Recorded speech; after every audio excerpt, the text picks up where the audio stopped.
ಕೆಲಸ ನಡೀತಾ ಇದೆ, ಮಾಡ್ತೀವಿ ನಾವು ಯಾವತ್ತು ಅಂತ ಅನೌನ್ಸ್ ಮಾಡ್ತೀವಿ. ನಾಳೆ ನಾಳಿದ್ರಲ್ಲಿ ಅನೌನ್ಸ್ ಮಾಡ್ತೀವಿ. ಯಾವುದು? ಅದೇ ಇವರು ಬೇಡಿಕೆ ಇಟ್ಟಿದ್ದಾರೆ, ಅದನ್ನು ಪರಿಶೀಲನೆ ಮಾಡ್ತೀವಿ. ಬುಡಕಟ್ಟು ವಿಶ್ವವಿದ್ಯಾಲಯ ಮಾಡಬೇಕು ಅಂತ ಬೇಡಿಕೆ ಇಟ್ಟಿದ್ದಾರೆ, ಅದನ್ನು ಪರಿಶೀಲನೆ ಮಾಡಿ the government will take A decision.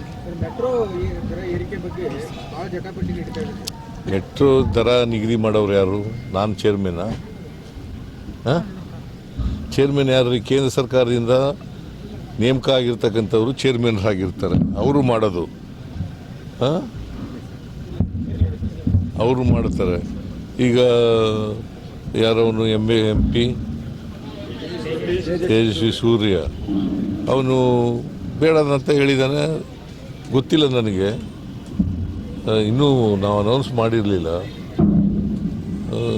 ಏನು ಮಾಡಿ ಗೊತ್ತಿಲ್ಲ ನನಗೆ. ನಾನು ಅಂತ ಹೇಳಿದ್ದೀನಿ, ನಾನಂತೂ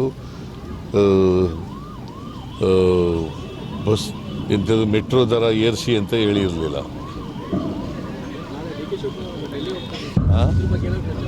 ಏನಪ್ಪ ನಂಗೆ ಗೊತ್ತಿಲ್ಲ, ಅವ್ರನ್ನೇ ಕೇಳಪ್ಪ. ಅಲ್ಲಿ ಅವ್ರನ್ನೇ ಕೇಳ್ರಿ, ನನ್ನ ಕೇಳಿದ್ರೆ ಟ್ವೀಟ್ ನಮಗೆ ಅನ್ಯಾಯ ಆಗ್ತದೆ, ನಮ್ಮ ರೈತರಿಗೆ ಅನ್ಯಾಯ ಆಗ್ತದೆ ಅಂತಕ್ಕಂಥದ್ದು ನಾನು ಟ್ವೀಟ್ ಮಾಡಿದ್ದೀನಿ. ಈಗ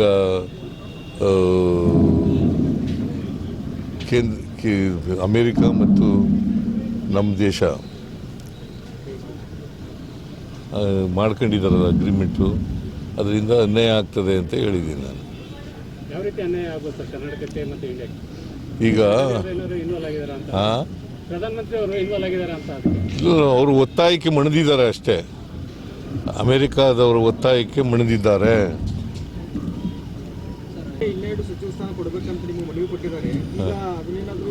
ನಾವು ತೆಗೆದಾಕಿದ್ವು ಅವ್ರಿಗೆ, ನಾವು ತೆಗೆದಾಕಿದ್ವೇನ್ರಿ?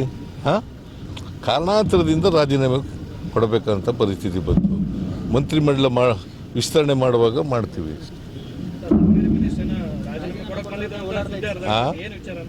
ಏನಪ್ಪ?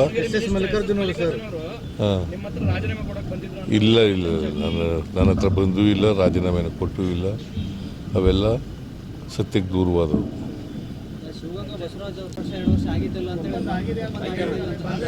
ಅದನ್ನೇ ಪುನಃ ಬಂದು ಇದಕ್ಕೆ ಬರೀ ನೀವು ಅವ್ರಿಗೆ ಅವ್ರನ್ನೇ ಕೇಳ್ರಿ. ನಂಗೆ ಗೊತ್ತಿಲ್ಲ, ನಿನ್ನ ಎದುರಿಗಾಗಿತ್ತಪ್ಪ ಅಂತ ಅವ್ರನ್ನೇ ಕೇಳಿ. ಸುಮ್ಮನೆ ಈಗ ಎಲ್ಲ ಸುತ್ತಿ ಬಳಸಿ ಬಂದು ಇಲ್ಲಿಗೆ ಬರೋದು ನೀವು. ಅವರು ಹೇಳ್ತಾರೆ, ಅವ್ರನ್ನೇ ಕೇಳಪ್ಪ ತಮ್ಮ. ಬೇರೆ ವಿಚಾರ ಇದ್ರೆ ಕೇಳಿ. Thank you.